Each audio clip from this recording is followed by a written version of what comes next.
اہل زاویہ کی طرف سے آپ سب کی خدمت میں سلام پہنچے۔ میرا آج کا ٹاپک ہے وجود کا بچہ جمورہ۔ یہ ٹاپک ہم سب کی زندگیوں میں بہت اہم رول ادا کرتا ہے۔ ہم ڈیلی بیسس پہ ایسی چیزوں سے ڈیل کرتے ہیں، اس لیے میں چاہتی ہوں کہ میرا آج کا ٹاپک آپ سب بہت غور سے سنیں۔ اشفاق احمد کہتے ہیں کہ میں یہ جو اکثر بابوں کی باتیں کرتا ہوں اور ان کے قصے آپ سے بیان کرتا ہوں، اس کا مقصد آپ کو کچھ سمجھانا مقصود ہوتا ہے۔ یہ بابے لوگ جو ہوتے ہیں، ان کے جو ڈیرے اور درسگاہیں ہوتی ہیں جہاں بیٹھ کر یہ اپنے انداز کے لوگوں کو درس دیتے ہیں، وہ بابے بھی ہم جیسے لوگ ہوتے ہیں۔ ان لوگوں پر بھی غصے کا موسم آتا ہے، دکھ کا موسم آتا ہے، کامک بھی ہوتے ہیں، لیکن فرق صرف یہ ہے کہ انہوں نے انسانی خوبیوں یا خرابیوں کا ازالہ نہیں کیا ہوتا، بلکہ ان کا امالہ کیا ہوتا ہے اور انہیں ایک رخ دیا ہوتا ہے۔ وہ ایسا رخ ہوتا ہے کہ اگر انہیں غصہ آئے تو جس طرح ہم نے نئی سڑکیں بنائی ہیں اور ان میں پانی کے نکاس کے لیے نالیاں بنائی ہیں، ان بابوں نے بھی اسی طرح اپنی ذات کے اندر ایسے جھرنے چھوڑے ہوئے ہوتے ہیں جن سے غصہ باہر نکلتا ہے اور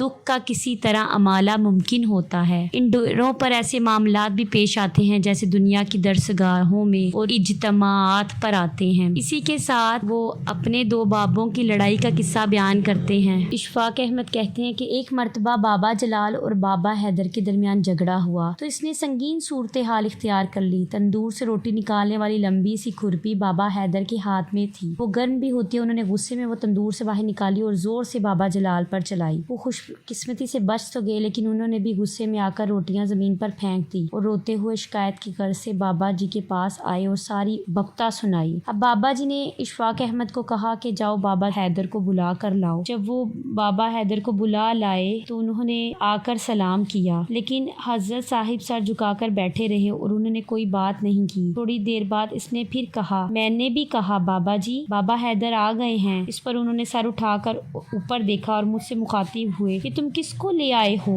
میں نے کہا جس کو آپ نے حکم دیا ہے۔ کہنے لگے نہیں، یہ تو اس کا خول اٹھا کر لائے ہو، وہ اصل اس میں سے بچہ جمورہ نکلا ہوا ہے، وہ پکڑ کے لاؤ۔ میں نے کہا حضور یہی ہے بس۔ وہ فرمانے لگے جب آدمی کا دل بہت تنگ ہو جائے، غصے میں شدت میں ہو تو وہ اپنا وجود چھوڑ دیتا ہے، اور جب آدمی اپنا وجود چھوڑ دیتا ہے تو وہ برہنہ ہو جاتا ہے اور پھر اس کے اوپر کوئی بھی چیز حملہ کر سکتی ہے۔ اس لیے اپنے وجود کے بچاؤ کا بہترین طریقہ یہ ہے کہ آپ ہمیشہ اپنے خول کے اندر رہے۔ جس طرح کیلے کے چھلکے کے اندر کیلا رہتا ہے، اگر اس کو نکال کر ہاتھ میں پکڑ لیا تو پھر کیلا نہیں ہے، پھر تو اس کی کوئی اور نوعیت ہو گئی، اس پر کوئی بھی چیز اثر انداز ہو سکتی ہے۔ اب میں نے بابا حیدر سے کہا بھائی صاحب واپس چلیں۔ وہاں جا کر ہم بیٹھے رہے۔ بابا حیدر کا غصہ کچھ ٹھنڈا ہوا۔ میں نے بھی انہیں بابا جلال کو معاف کر دینے کی درخواست کی اور کہا کہ خدا کے واسطے آپ اپنی ڈانگری پہن لیں وجود کی۔ تقریباً آدھے گھنٹے بعد پھر ان کی انگلی پکڑ کر بابا جی کے پاس گیا۔ اب بابا حیدر اپنے وجود کے اندر تھے اور انہوں نے آتے ہی بابا جی سے کہا سرکار مجھ سے غلطی ہو گئی، معاف کر دیں۔ خواتینوں حضرات، وجود کے اندر جانے سے آدمی کو سب سے بڑا فائدہ یہ ہوتا ہے کہ اس کی عقل اس کا ساتھ دینے لگتی ہے، ورنہ نہیں دیتی۔ اشفاق صاحب کہتے ہیں کہ ہمارے قائد کی باتیں ایمان، اتحاد اور ڈسپلن کو ہم نے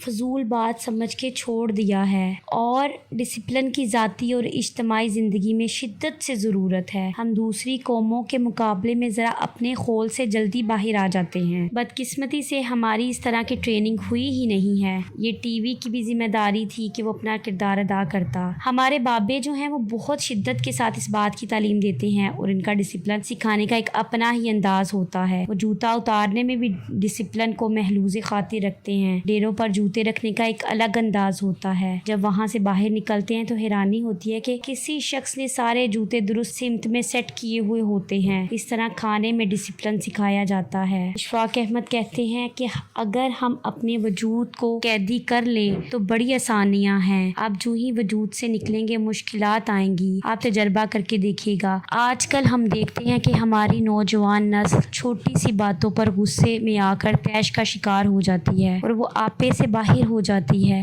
بالکل اشفاق احمد کے اس مضمون کی طرح وہ ذات کا بچہ جمورہ الگ ہو جاتا ہے، اور جب تک ہم اپنی ذات کے خول میں واپس جاتے ہیں، ہم ایسی بہت سی غلطیاں کر چکی ہوتی ہیں جس پر ہمیں بعد میں بہت زیادہ پشیمانی بھی ہوتی ہے اپنے رویوں پر، اپنے لفظوں پر، لیکن بہت سی چیزوں کو ہم مٹا نہیں سکتے۔ اسی لیے ہمارے اسلام نے ہمیں غصے پر قابو رکھنے کا حکم دیا اور بار بار دیا، اور غصے کو قابو میں رکھنا انسان کی اپنی ذات کے لیے بہت بہتر ہے، یہ اسے بڑی آسانیاں فراہم کرتا ہے۔ اللہ آپ سب کے لیے آسانیاں عطا فرمائے اور یہ شرف بھی آپ کو عطا فرمائے کہ آپ اپنے وجود کے بچے جمہوریہ کو قابو کر سکیں اور اسے باہر نہ نکلنے دیں۔ اللہ حافظ۔